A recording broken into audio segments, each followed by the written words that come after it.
दोस्तों, मोदी का एक नारा आपको याद है, ना खाऊंगा ना खाने दूंगा। यही नारा देने के बाद दोस्तों हमारे देश की जांच एजेंसियां जब से मोदी सरकार गवर्नमेंट में आई तब से सक्रिय ज्यादा हो गई। ईडी की जो हमारी टीम है वो पूरे देश में छापेमारी कर रही है। आपको पता है कई ऐसे कांग्रेस के जो करोड़ों रुपए इकट्ठे जिन्होंने कर रखे थे, 350 करोड़ जिन पर कैश मिला, कांग्रेस के धीरज साहू। आपको पता है ये मुद्दा ज्यादा पुराना नहीं। इसी तरह से ईडी ने एक जांच घोटाले की जांच के लिए अपनी टीम कोलकाता में भेजी। जी हाँ, ममता बनर्जी का पश्चिम बंगाल, वहां का कोलकाता, उत्तर 24 परगना जिले के अंदर संदेश गली गांव में शेख शाहजहां टीएमसी के लीडर हैं, इनके यहाँ जांच करने पहुंची ईडी की टीम पर करीब 200 हमलावरों ने हमला कर दिया, जिसमें ईडी की टीम के कई अधिकारी घायल हो गए। दोस्तों, शेख शाहजहां टीएमसी का लीडर है, जिसे वहां की राज्य मंत्री ज्योति प्रिया मलिक उनका करीबी माना गया है। ज्योति प्रिया मलिक पहले से ही जेल में है। ज्योति प्रियो जो मलिक है उन पर करोड़ों रुपए के राशन घोटाले के आरोप है और उनका करीबी है शेख शाहजहां। दोस्तों, ईडी की टीम पर हमला कोई छोटी मोटी बात नहीं है। ऐसा पहले कभी नहीं देश में देखा गया, इतना बड़ा हमला या इतने ज्यादा लोग इकट्ठे होकर ईडी की टीम को निशाना बना रहे, जिसमें से 2 की हालत ज्यादा गंभीर है जो ईडी के अफसर है। दोस्तों, ममता बनर्जी का पश्चिम बंगाल, आपको जानकारी के लिए बता दूं, जब पश्चिम बंगाल में दोबारा विधानसभा के इलेक्शन हुए थे उसमें करीब करीब दर्जनों दर्जनों लोगों की जान गई थी इलेक्शन के दौरान, जिसमें कभी बीजेपी के, कभी टीएमसी के, कभी कांग्रेस के या फिर कभी वामपंथी ऐसे लोग मारे गए। दोस्तों, पश्चिम बंगाल के अंदर कानून व्यवस्था का जो हाल है वो किसी से छिपा हुआ है नहीं। ममता बनर्जी के कहने में और करने में काफी अंतर है। दोस्तों, ईडी की टीम पर हमला होने के बाद बीजेपी और कांग्रेस दोनों ने आरोप लगाया ममता बनर्जी की बिगड़ती कानून व्यवस्था, जो वो किसी अफसर को सुरक्षा नहीं दे सकते तो फिर आम आदमी को कैसे सुरक्षा देंगे।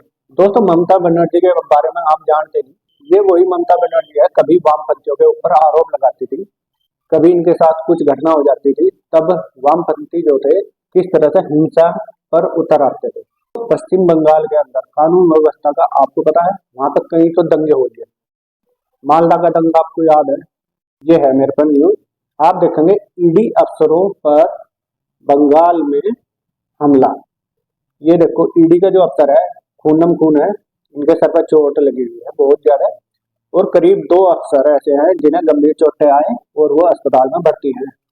दोस्तों, बंगाल का तो देखो कानून व्यवस्था तो हमें पता ही है कैसी है, लेकिन जहां तक ममता बनर्जी की अगर बात करें, वो झूठे आरोप केंद्र सरकार पर लगाती है। केंद्र सरकार कोई भी योजना पश्चिम बंगाल की जनता के लिए अगर वहां पे लाना चाहती है तो ममता बनर्जी उसे रोक देती है। अब बात करें टीएमसी के लीडर की। पिछले दिनों आपने देखा टीएमसी के राज्यसभा सांसद किस तरह हमारे उपराष्ट्रपति जगदीप धनखड़ की मजाक उड़ाई थी, किस तरह वो उनकी मिमिक्री कर रहे थे, किस तरह नकल उतार रहे थे। इसका भी पूरे देश में काफी विरोध हुआ और यहाँ तक कि ममता बनर्जी की बात करें, उन्होंने उस बयान पर कोई माफी नहीं मांगी, ना उनके राज्यसभा सांसद ने कोई माफी मांगी समाज से, किसान से या फिर जाट समुदाय से। दोस्तों, जब ईडी की टीम सुबह सुबह वहां पे छापा मारने के लिए पहुंची तो करीब 200 हमलावरों ने उन्हें चारों तरफ से घेर लिया। घेरने के बाद उन पर एकदम हमला कर दिया। हमला करने के दौरान जो ईडी की टीम जिस गाड़ियों में आई थी और उनके साथ जो सुरक्षा कर्मी थे वो दूसरी गाड़ियों में थे, उन गाड़ियों में भी काफी तोड़फोड़ की गई, उनके शीशे तोड़ दिए गए, उन पर पत्थरबाजी हुई बहुत जबरदस्त। दोस्तों, आपको पता है पश्चिम बंगाल के अंदर भाजपा और कांग्रेस विपक्ष में बैठी हुई है। इन दोनों पार्टियों ने प्रदेश की जो कानून व्यवस्था बिगड़ी हुई उस पर बहुत आरोप लगाए। उन्होंने राष्ट्रपति से वहां पे राष्ट्रपति शासन लगाने की मांग करी। यहाँ पे काफी हालत खराब है, आप यहाँ पे राष्ट्रपति शासन लगा दो। दोस्तों, एक टाइम वो भी दौर था जब इस तरह से पश्चिम बंगाल के अंदर हिंदुओं को प्रताड़ित किया जाता था, उनके घर जला दिए जाते थे। किस तरह आपने देखा पिछले दिनों एक आरएसएस कार्यकर्ता जिसकी निर्मम हत्या कर दी गई थी पूरे परिवार सहित। कल यानी कि 5 जनवरी को ईडी की टीम ने बंगाल के अंदर 15 जगहों पर छापेमारी की थी। जब बात सामने आ ही रही है, टीएमसी नेता शेख शाहजहां जो ज्योति प्रियो मलिक जो राज्य मंत्री है उनका करीबी है, तो लगता है दाल में कुछ काला जरूर है, क्योंकि पहले से ही वो जेल में बंद है, उनके ऊपर करोड़ों रुपए के राशन घोटाले का आरोप है। तो दोस्तों अब देखें इस मामले में क्या होता है। ईडी की टीम के बड़े अधिकारी दिल्ली से कोलकाता के लिए रवाना होंगे।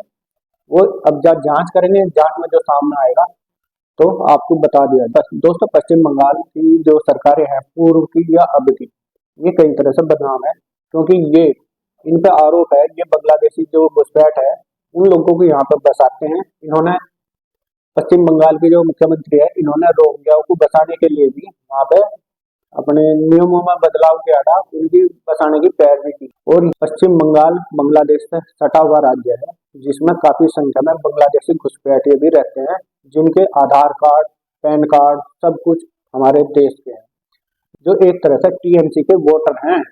तो यही राजनीति का फायदा उठाने के लिए टीएमसी जो है हमेशा इनका समर्थन करती है, चाहे कोई देश को नुकसान हो या फिर कुछ और बात हो। लेकिन बांग्लादेशी घुसपैठिए इनके अपने हैं, और रोहिंग्याओं को भी इन्होंने ऐसे ही अपने राज्य के अंदर बसाने की वकालत करी थी। दोस्तों आपको बताया रोहिंग्या मुस्लिम जो है पूरे देश के लिए खतरा है। जो भी देश में क्राइम बढ़ रहा, इनमें कई जगह ऐसी होगी जो रोहिंग्या मुस्लिम उसमें सम्मिलित पाए गए। दोस्तों अब जब देखना ही है आने वाले चुनाव के अंदर बंगाल के अंदर जो आप सरकार चुनते हैं वो किस प्रकार की होगी। वो कोई वहाँ की लोकल की चाहने वाली होगी या फिर बांग्लादेशी या रोहिंग्या को बसाने वाली होगी। दोस्तों आपको ये वीडियो कैसी लगी, आप अपने विचार और जो बातें हैं आप कमेंट बॉक्स में लिख कर दे सकते हैं, मैं उन्हें जरूर पढ़ूंगा और उस पर जो भी मेरे आंसर होंगे वो आपको जरूर भेज दिए जाएंगे। दोस्तों आपको वीडियो अच्छी लगी है तो वीडियो शेयर जरूर कर देना, और मेरे इंस्टाग्राम आईडी को भी आप फॉलो कर सकते हैं। मैं बोल रहा इंस्टाग्राम मेरी आईडी है, आप वहां जाकर मुझे फॉलो कर सकते हैं। नमस्कार, जय हिंद।